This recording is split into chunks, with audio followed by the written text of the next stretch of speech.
అందరికీ నమస్కారం. జ్యోతి లైబ్రరీకి స్వాగతం. ఈరోజు మనం శ్రీమతి ఎద్దనపూడి సులోచనారాణి గారు రచించిన అద్భుతమైన నవల సుకుమారి 4వ భాగం చెప్పుకుంటున్నాం. గత భాగంలో బ్రహ్మిణి కాదని గొప్పింటి సంబంధమని వేరొకరితో పెళ్లి జరిపిస్తుంది సుకుమారి బామ్మ. పెళ్ళి అంటే అవగాహన లేని సుకుమారి మొదటి రాత్రి భర్తను చూసి బాబోయ్ భల్లూకం అంటూ బాత్రూంలో తలుపు వేసుకుని జ్వరంతో కళ్ళు తిరిగి పడిపోతుంది. పెళ్లిలో సుకుమారికి పెట్టిన బంగారం ఎరువు తెచ్చారని సుకుమారి తెలుసుకుంటుంది. ఆడపడుచు హైమ పనివాడు భీముడితో కలిసి సుకుమారిని చీర లాగేసి హెరాస్ చేస్తుంది. బామ్మను చూడాలి, పుట్టింటికి పంపమంటే నిన్ను ఇప్పుడు అసలు పంపించాం అంటారు మామగారు. సుకుమారి ఎన్ని ఉత్తరాలు రాసినా బామ్మ నుండి జవాబు రాదు. బాగా ఆలోచించిన సుకుమారి ఒక నిర్ణయానికి వస్తుంది. కథలోకి వస్తే, బామ్మ వెర్రి ఆనందంతో పెద్ద కేక పెట్టేశాను. సాయంత్రం అయ్యింది. ఆ సంధ్య వెలుగులో తులసి కోట దగ్గర దీపం వెలిగిస్తున్న బామ్మ తిరిగి చూసింది. పాలేరు అందిస్తున్న పాల చెంబు అందుకుంటున్న అమ్మ కూడా తిరిగి చూసింది. పాలేరు సుబ్బు కూడా తిరిగి చూశాడు. బామ్మ నా దగ్గరకు రావడానికి ఒక అడుగు వేసే లోపలే నేను బామ్మ దగ్గరికి దూసుకు వస్తున్న బాణంలా రివ్వుమని వచ్చేశాను. బామ్మ ఆవిడని చుట్టేసుకున్నాను. నాకు ఒక్కసారిగా పెద్దగా ఏడుపు వచ్చేసింది. ఇదేమిటి, నేను ఎంత ఆనందంగా ఉన్నాను కదా, అయినా ఇలా ఏడుపు వచ్చేసిందేమిటి? ఆపుకుందామనుకున్నా ఆగడం లేదు. బామ్మ నడుం చుట్టూ చేతులు పెనవేసి కౌగలించుకుని గుండెల్లో ముఖం దాచుకున్నాను. ఇదేమిటే సుఖీ, ఉత్తరం పత్రం లేకుండా ఇలా వచ్చేశావు? బామ్మ కూడా ఏడుస్తున్న గొంతుతో ఆశ్చర్యంగా ఆనందంగా అంది. ఏడుపుతో నా శరీరం కంపిస్తోంది. ఆవిడికి సమాధానంగా మరింతగా కరుచుకుపోయాను. అప్పటికే అమ్మ నా దగ్గరకు వచ్చి తల మీద చెయ్యి వేసి నిమురుతోంది. ఆ స్పర్శ నాకు తెలుసు.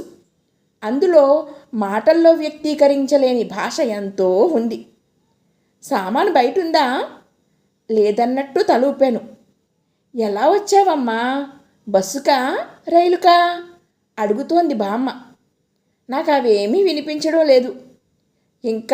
ఇంకా బామ్మ గుండెల్లోకి ఎక్కడికో ఒక సుఖమైన సురక్షితమైన చోటుకు వెళ్ళిపోయి దాక్కోవాలని అన్నట్టుగా ఆవిడను చుట్టుకుని ముఖం దాచేసుకుంటున్నాను. ఇలారా, కాళ్ళు కడుక్కో, మంచినీళ్ళు తాగుతావా అంది ఆవిడ. నేను కదలలేదు, ఆవిడని కదలనీయలేదు.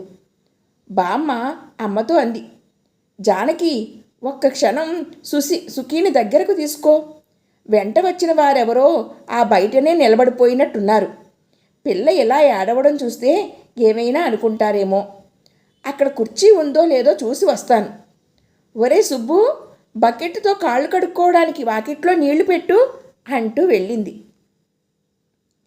అమ్మ నన్ను భుజం చుట్టూ చెయ్యి వేసి గదిలోకి తీసుకువచ్చి మంచం మీద కూర్చోబెట్టింది.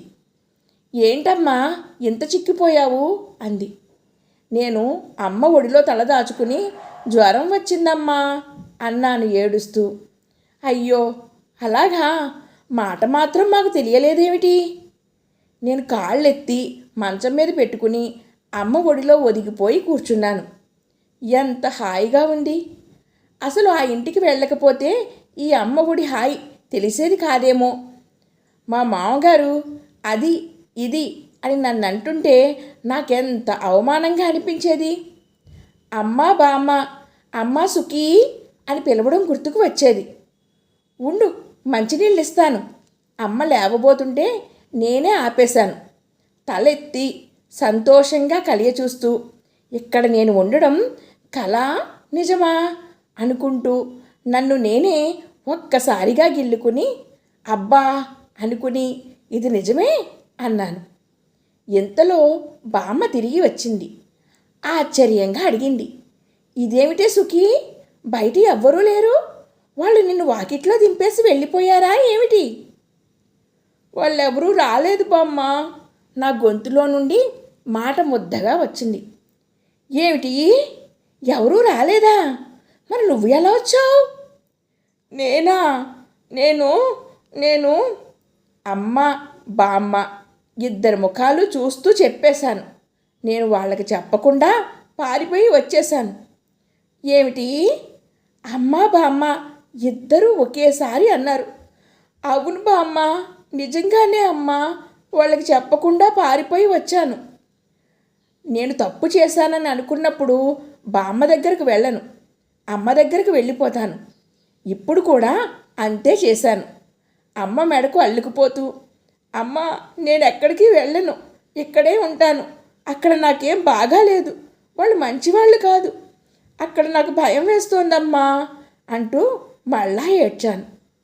బామ్మ నడుం మీద చెయ్యి ఆనించుకుని ఇంకొక చేత్తో బుగ్గలు నొక్కుంటూ కళ్ళు పెద్దవి చేసి ఆశ్చర్యంగా చూస్తూ, ఏమిటి? చెప్పకుండా వచ్చావా? నిజంగానేనా అంది ఇంకా నమ్మలేకపోతున్నట్టు చూస్తూ. నిజంగానే వచ్చేసాను. మరే నా దగ్గర డబ్బులు లేకపోతే నా మంగళసూత్రం బస్సు దగ్గర ఒక ఆయనకి ఇచ్చి 50 రూపాయలు ఇమ్మని దాంతో బస్సు టికెట్ కొనుక్కుని వచ్చేసాను. అయ్యయ్యో, ఎంత పని చేశావే? బామ్మ నుదురు కొట్టుకుంది. హారి భగవంతుడా అంది అమ్మ. అరగంట తరువాత నేను స్నానం చేసి అమ్మ పెట్టిన అన్నం వేడివేడిగా చాలా రోజులయ్యింది అంటూ అమ్మ తనే తినిపిస్తుంటే తింటున్నాను. ఎన్నాళ్ల తర్వాతనో మళ్ళా ఇప్పుడు అన్నం తింటున్నానా అనిపించింది. అన్నం తింటూ మా అమ్మకి, బామ్మకి అక్కడ జరిగిందంతా చెప్పాను.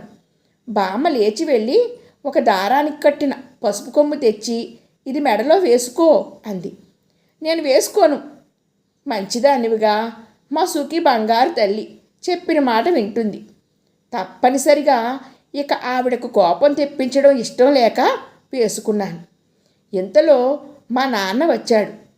ఏమిటి? సుబ్బు చెప్పాడు, సుఖీ వచ్చిందా? బామ్మ దిగ్గున లేచి ఆయనకు ఎదురు వెళ్ళింది.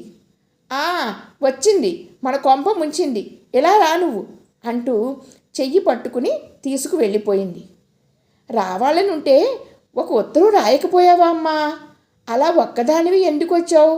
పొరపాటుగా ఇంకే బస్సు అయినా ఎక్కి ఉంటే అంది అమ్మ కన్నీళ్లతో. అమ్మో, ఎందుకెక్కుతాను? 1కి 10 సార్లు డ్రైవర్ని, పక్క వాళ్ళని ఈ బస్సు మన ఊరి మీదుగా వెళుతుందా లేదా అని అడిగాను. ఎక్కడో దిగిపోతే రాత్రి అయిపోతుంది, నా దగ్గర ఇంక డబ్బులు కూడా లేవుగా. పోనీలే, అంత తెలివైనా ఉంది.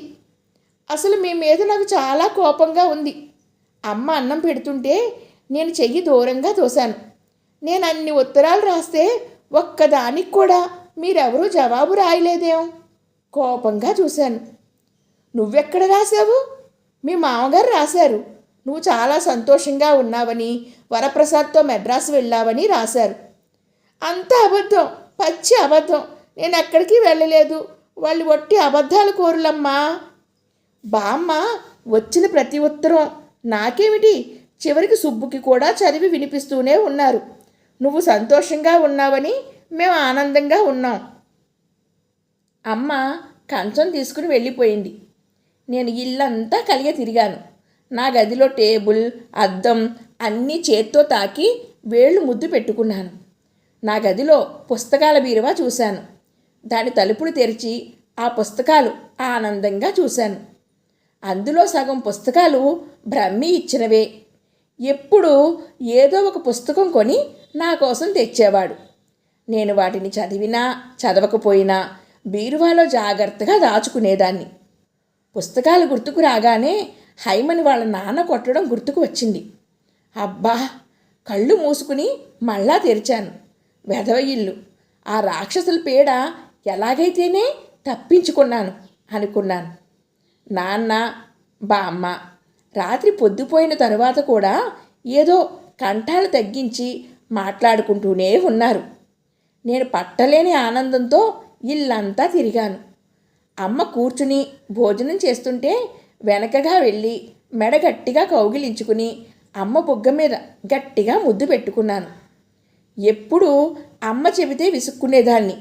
ఈ మాట నా అంతట నేనే దేవుడి ఫోటోల దగ్గరికి వెళ్ళి భక్తిగా కళ్ళు మూసుకుని దండం పెట్టాను. వచ్చి అమ్మ మంచం మీద పడుకున్నాను. నాకు ఆవిడ చెప్పకపోయినా తెలుసు, బామ్మకి నేను ఇలా రావడం అస్సలు నచ్చలేదు. నువ్వు ఇలా రాకుండా ఉండాల్సింది సుఖీ అంది. అమ్మ వంటగింటి తలుపు వేసి వచ్చి పడుకుంది. నేను వెనక నుంచి అమ్మ వీపుకి తల ఆనించి ముడుచుకుని పడుకున్నాను. అమ్మ, కమలమ్మత్తయ్య ఉందా అడిగాను. ఇందాక నా గదిలో కిటికీ తలుపులు తెరిస్తే అత్తయ్య వాళ్ళింట్లో లైటు కానీ మనిషి అలిగిడి కానీ వినిపించలేదు. కమలమ్మ లేదు, బ్రహ్మి వచ్చి హైదరాబాద్ తీసుకువెళ్ళాడు. ఆవిడకు అస్సలు ఒంట్లో బాగాలేదు అంది అమ్మ. బ్రహ్మి నా గురించి అడిగాడా? ఆతృతగా అడిగాను. అసలు అతను మన ఇంటికే రాలేదు. రాలేదా? పోన్లే అయితే, మన ఊరు వచ్చి మన ఇంటికి రాకుండా నా గురించి అడగకుండా వెళ్ళిపోయాడన్నమాట. అంత గర్వమా? నేను అతని మొహం కూడా చూడను అన్నాను శపథం చేస్తున్నట్టు. వారం రోజులయ్యింది. ఆ రోజు సాయంత్రం నేను దొడ్లో ఆవుదూడతో పరుగులు తీసి ఆటలాడి ఒంటి నిండా చెమటలు కారుతుంటే పైటి కొంగుతో తుడుచుకుంటూ వచ్చి పెరట్లో మంచం మీద కూర్చుని పుస్తకం తిరగేస్తున్నాను. ఇంతలో బామ్మ కారపూస పెట్టిన పళ్ళెం తీసుకుని నా దగ్గరకు వచ్చింది. సుఖీ, నువ్వు పెద్దదాని వెయ్యావు. ఈ గంతులు పరుగులు ఇక మానేయాలి. పెళ్ళి అయ్యింది నీకు. ఇదిగో, ఆ మాట అనొద్దని 1,00,000 సార్లు చెప్పాను. నాకు పెళ్ళి గిళ్ళి ఏమీ అవ్వలేదు. ఇంకొకసారి అన్నావా చూడు. చూపుడు వేలు చూపించాను. బామ్మ ఇచ్చిన పసుపు కొమ్ము తాడు నేను ఎప్పుడో తీసి పారేశాను. నేను వచ్చిన మర్నాడే బామ్మ కంసాలిని పిలిచి తన మెడలో ఉన్న చంద్రహారంలో 2 వరసలు తీయించి నేను అమ్మేసిన గొలుసు లాంటిదే చెయ్యించింది. ఈ మంగళసూత్రం ఎందుకు అన్నాను విసుగ్గా. మాట్లాడకుండా వేసుకో కసిరింది. సరే ఉండని, ఎప్పుడైనా పారిపోవాలి అంటే పనికొస్తుంది అన్నాను. చీ, ఏమిటా వెధవ మాట అంది. నేను ఇప్పుడు కూర్చున్న ఈ చోటుకి ఎదురుగా కమలమ్మత్త ఇల్లు కనిపిస్తోంది. వాళ్ళెవ్వరూ లేకపోవడంతో ఆ ఇల్లు ముందు అంతా పాడుపడ్డట్టుగా అయిపోయింది. సన్నజాజి చెట్టు, మందార చెట్టు ఎండిపోతుంటే నేనే వెళ్ళి నీళ్లు పోసి వస్తున్నాను. అవి ఇప్పుడిప్పుడే చిగురు వేస్తున్నాయి. చచ్చిపోవడానికి సిద్ధమైనవి మళ్ళా అలా కళకళలాడుతూ పచ్చగా ఎదుగుతుంటే నాకేమిటో సంతోషంగా అనిపించసాగింది. నా జీవితంలో ఏం బాధ వచ్చినా బ్రహ్మికి చెప్పడం, అతనేదో నాకు నచ్చ చెప్పడం, నేను ఊరట చెందడం నాకు బాగా అలవాటు. అలాంటి సంఘటనలు ఎన్నో ఉన్నాయి. ఇప్పుడు నేను అతనికి చెప్పాల్సిన సంగతులు ఎన్నో ఉన్నాయి. కానీ అతను ఎక్కడున్నాడో తెలియడం లేదు. నేను అక్కడున్న రాయిని తీసి విసురుగా గిరాటు పెట్టాను. బ్రహ్మి అసలు ఎక్కడున్నాడు? అమ్మ వాళ్ళని అడిగితే మాకు తెలియదంటున్నారు. ఈ ఊరు వచ్చినప్పటి నుంచి నాకు చాలా ఆనందంగా ఉన్నమాట నిజమే. కానీ ఎదురుగా బోసిపోయి ఉన్న బ్రహ్మి ఇల్లు చూడగానే నాకేమిటో పుట్టెడు దిగులు ముంచుకు వస్తోంది. అత్తయ్య ఉంటే ఆ ఇల్లు ఎంత కళకళలాడుతూ ఉండేది. నాకేం తోచడం లేదు. వచ్చిన మరునాడే వెళ్ళి ఆ ఇంటి చుట్టూ తిరిగి వచ్చాను. రెడ్డిగారి తోటలోకి వెళ్ళి జామ చెట్టు కాయలు కోసుకుని తిన్నాను. చెరువుకి వెళ్ళి మెట్ల మీద కూర్చుని కాళ్ళు నీళ్లల్లో పెట్టి తపతపలాడించాను. దూరంగా కలువ పూలు కనిపిస్తున్నాయి. బ్రహ్మి నేను వాటి కోసం పందెం వేసుకుని ఈత కొట్టడం గుర్తుకు వచ్చింది. అతనికి నాకంటే ఈత బాగా వచ్చినా నేను గెలవడం కోసం నిదానంగా ఈత కొట్టేవాడు. అసలు బ్రహ్మి ఎక్కడుంటున్నాడు? అతని గురించి తెలుసుకోవడం ఎలా? నేను నీళ్లల్లో కాళ్ళు పెట్టుకుని బొగ్గన చేయి ఆనించుకుని అతని గురించి ఆలోచిస్తున్నాను. సుకుమారి, బ్రహ్మి పిలిచాడు. నేను దిగ్గున ఆనందంతో వెలిగిపోతున్న కళ్ళతో చూశాను. కానీ అక్కడ ఎవ్వరూ లేరు. ఆ పిలిచినట్టు వినిపించడం కేవలం నా ఆలాపన మాత్రమే. క్రమంగా నా మనసులో ఉప్పొంగిన ఆనందం హరించుకుపోయింది. నేను నా వీపు మీద చరుచుకున్నాను. చెరువు దగ్గర నుండి వస్తుంటే చాకలి శక్తి బట్టల మూట నెత్తిన పెట్టుకుని వెళ్తూ ఎదురయ్యింది. నన్ను చూడగానే, సుఖమ్మ, అత్తవారింటి నుండి ఎప్పుడొచ్చావమ్మా అంది ఆనందంగా. ఎప్పుడో అప్పుడొచ్చాను, నీకెందుకు విసురుగా అన్నాను. నా సమాధానం విని సత్తెమ్మ తెల్లబోయింది. అత్తవారిల్లు, మీ ఆయన, మీ ఆడబడుచు, ఈ మాటలు వింటుంటే నాకు ఒళ్ళు మండిపోతుంది.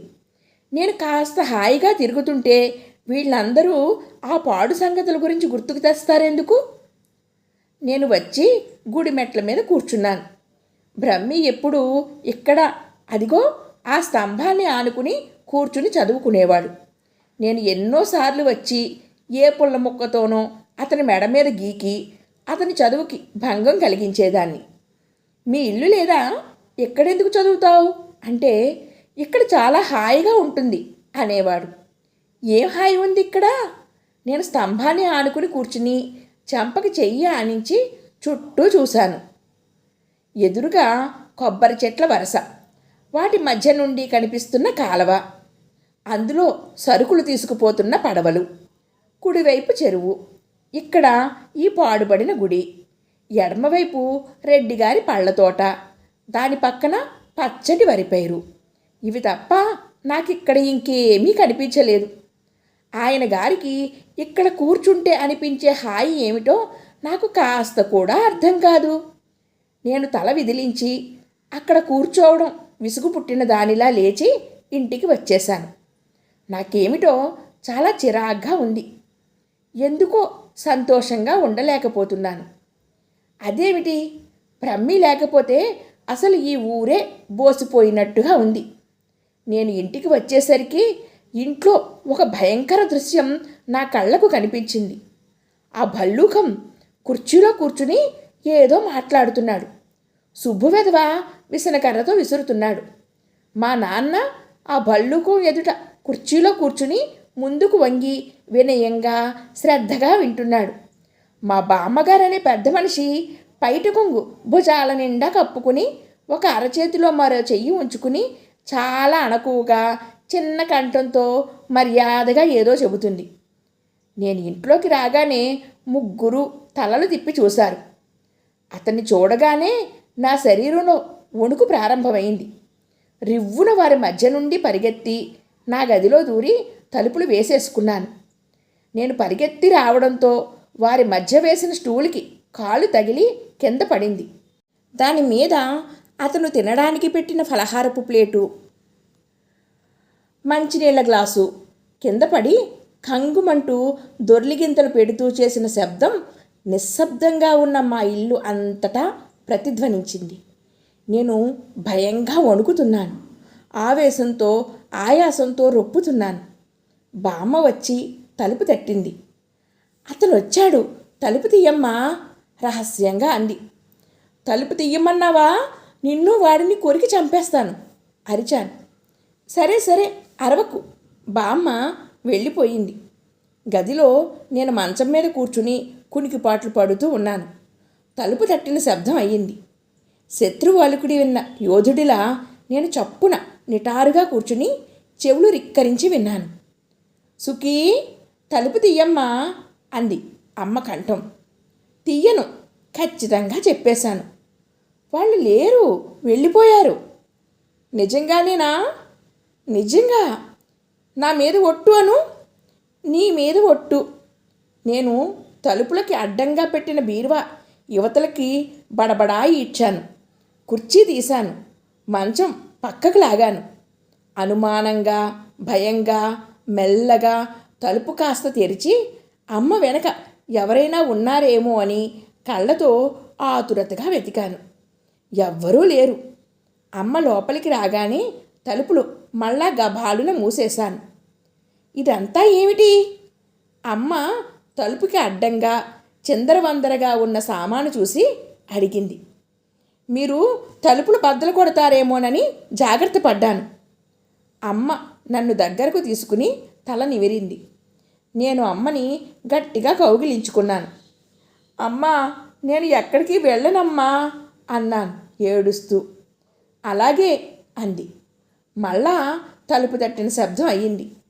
అమ్మ వెళ్ళి తీస్తుంటే చెయ్యి పట్టి లాగి వారించాను. అమ్మ నచ్చ చెబుతున్నట్టుగా అంది. ఎవరూ లేరమ్మా, బామ్మ పిలుస్తున్నారు, నేనున్నానుగా, నీకే భయమూ లేదు అంటూ వెళ్ళి తలుపు తీసింది. బామ్మ లోపలికి వచ్చింది. సుఖీ, ఆవిడ ఏదో చెప్పబోతుంటే నేను అంతలోనే అక్కడ మూల పెట్టి ఉంచిన ఆవిడ చేతికర్ర 2 చేతుల్లోకి తీసుకుని గట్టిగా పట్టుకున్నాను.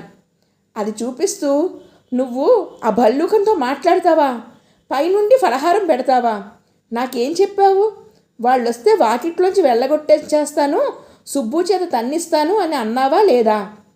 నేను అబద్ధం ఆడితే నన్ను అబద్ధాలు ఆడకూడదని కొట్టావుగా, నేను ఇప్పుడు నిన్ను చావగొడతాను, బామ్మ చూసుకో అని నేను బామ్మని కర్రతో కొట్టబోతుంటే అమ్మ అడ్డం పడి బలవంతంగా కర్ర లాగేసుకుంది. వాళ్ళు ఏం చెబుతారో మనం వినాలిగా, వాళ్ళు నువ్వు చెప్పినవన్నీ అబద్ధాలు అంటున్నారే. సుఖీ, నీకు బాగా తిరగడం అలవాటుట, వాళ్ళ వంశంలో అలా ఒప్పుకోరుట, అదే వచ్చిన పేచి, ఇంకేం లేదన్నారు. నేను అబద్ధాలు చెప్పానా? గుండెల మీద చెయ్యి వేసుకుని ఆశ్చర్యంగా అన్నాను. అవునమ్మా, నువ్వు అలాగే చేశావని ఆయన అన్నారు. వాళ్ళకి ఆడవాళ్ళు బయటికి రాకూడదట, వాళ్ళ ఇంటి ఆచారం అదిట. నువ్వు సరాసరి వెళ్ళి మీ మామగారి ఎదురుగా కూర్చుని కబుర్లు మొదలు పెట్టేదానివట. అబద్ధం, పచ్చి అబద్ధం అరిచాను. నువ్వు అసలు మీ మామగారితో మాట్లాడావా లేదా? మాట్లాడాను, నన్ను మన ఊరు పంపమని అడిగాను.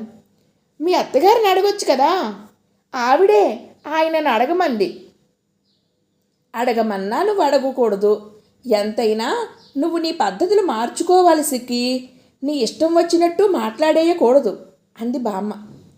అమ్మా, వాళ్ళు చెప్పిందంతా అబద్ధం అమ్మా. నేను నిస్సహాయంగా చూశాను. వీళ్ళు నేను చెప్పిన మాటలు వినడం లేదు, వాళ్ళ మాటలే నమ్ముతున్నారు. నాకు ఏడుపు వచ్చేసింది. అమ్మా, నేను అసలు అబద్ధాలు ఆడలేదమ్మా. అమ్మని పట్టుకుని ఏడ్చేశాను. సర్లే పోన్లే అంటూ బామ్మ కూడా వచ్చి బుజ్జగించింది. ఆ రాత్రి నిద్రపోతుంటే అమ్మ తట్టి లేపింది. ఏమిటా కలవరింతలు, ఎలుగుబంటి ఎలుగుబంటి అని అరుస్తున్నావు అంది. నా ఒంటి నిండా చెమటలు దిగకారుతున్నాయి. అమ్మయ్యా, ఇది కళ. అమ్మ నా చెమటలు తుడిచి మంచినీళ్లు తాగించింది. నేను వత్తిగిలి పడుకున్నాను. ఆ వరప్రసాద్ అనే ఎలుగుబంటి తరుముకు వస్తున్నాడు. నేను మధ్య నుంచి పరిగెత్తుతున్నాను. ఎదురుగుండా పాములు బుసలు కొడుతున్నాయి, ముళ్ళు గీసుకుపోతున్నాయి. నేను తెగించి పరిగెత్తుతున్నాను. అబ్బా, ఇది కలేనా? నేను సరిగ్గానే ఉన్నాను.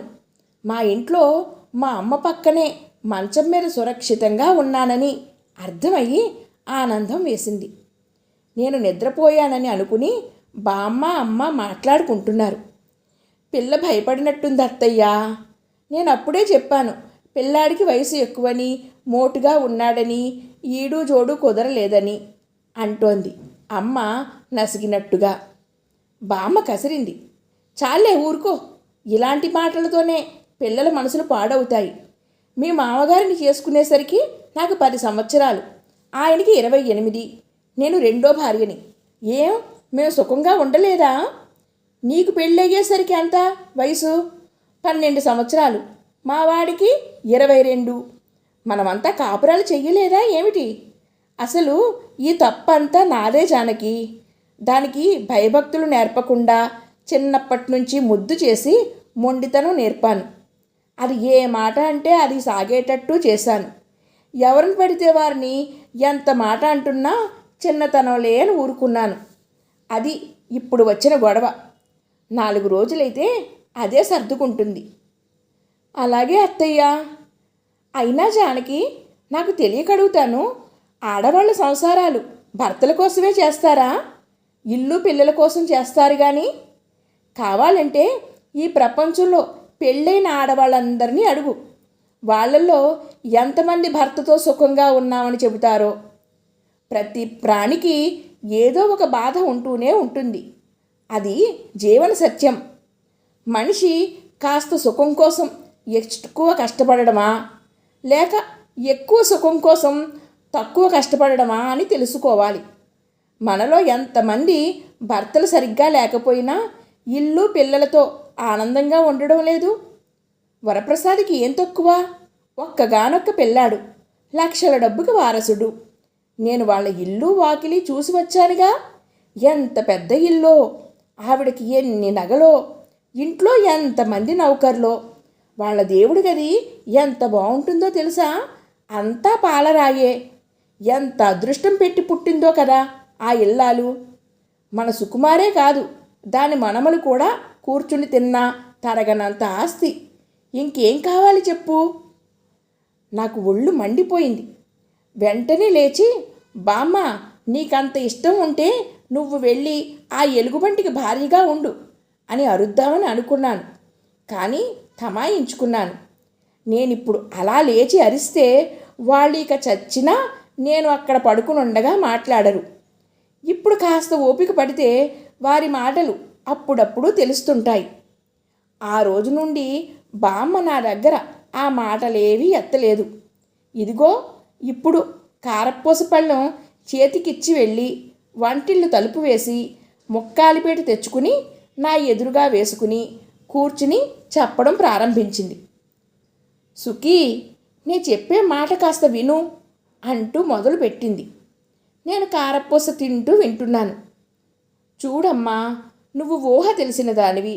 మనం ఎంతో ఖర్చు పెట్టి ఈ పెళ్లి చేశాం. ఇప్పుడు మనం ఏమీ చెయ్యలేం. అది మన తెలివి తక్కువ అనుకుందాం. నీకు ఈ పెళ్ళి ఇష్టం కాకపోతే బలవంతం ఏమీ లేదు.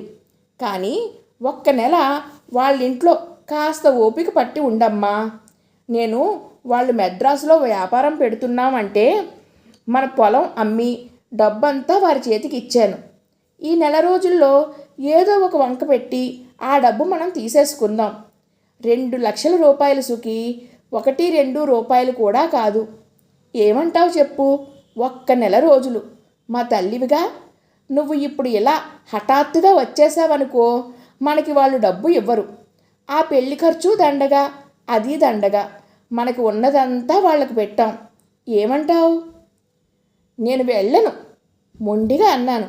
కానీ బామ్మ వదలలేదు. వారం రోజులు నా వెనక తిరిగి నేను కూర్చున్నా, నించున్నా, పడుకున్నా వెంటే ఉండి నచ్చజెబుతూనే ఉంది. ఒక్క నెల రోజులు కళ్ళు మూసుకుంటే మన డబ్బు మనకి వచ్చేస్తుంది. ఆ వెధవలకి మన డబ్బు ఎందుకు వదలాలి చెప్పు? వదిలేస్తే ఇక మన దగ్గర ఏముంది? తినడానికి కూడా ఉండదు. మీ నాన్న సంగతి తెలుసుగా నీకు. పేకాట తప్ప ఏమీ పట్టదు. ఇల్లు గడిచేది ఎలా? ఆ డబ్బు ఉందనుకో, దాని మీద వచ్చే వడ్డీతో మన ఇల్లు గడిచిపోతుంది. బామ్మ పట్టిన పట్టు విడవదే. నాకెన్నో రకాల నచ్చజెప్పింది. నేను చివరికి మెత్తపడ్డాను. ఆ నరకంలో 1 నెల రోజులు ఉండడానికి ఒప్పుకున్నాను. వాళ్లతో పోట్లాట్లు పెట్టుకోకు సుమా అంది బామ్మ. నేనసలు ఎవరితోనూ మాట్లాడను అన్నాను. నా ప్రయాణానికి తేదీ నిశ్చయించారు. బామ్మే స్వయంగా నన్ను తీసుకువెళ్ళి దింపుతుందట. తరువాతి కథ తరువాయి భాగంలో చెప్పుకుందాం. Thank you friends. సర్వేజన సుఖినో భవంతు. జై హింద్.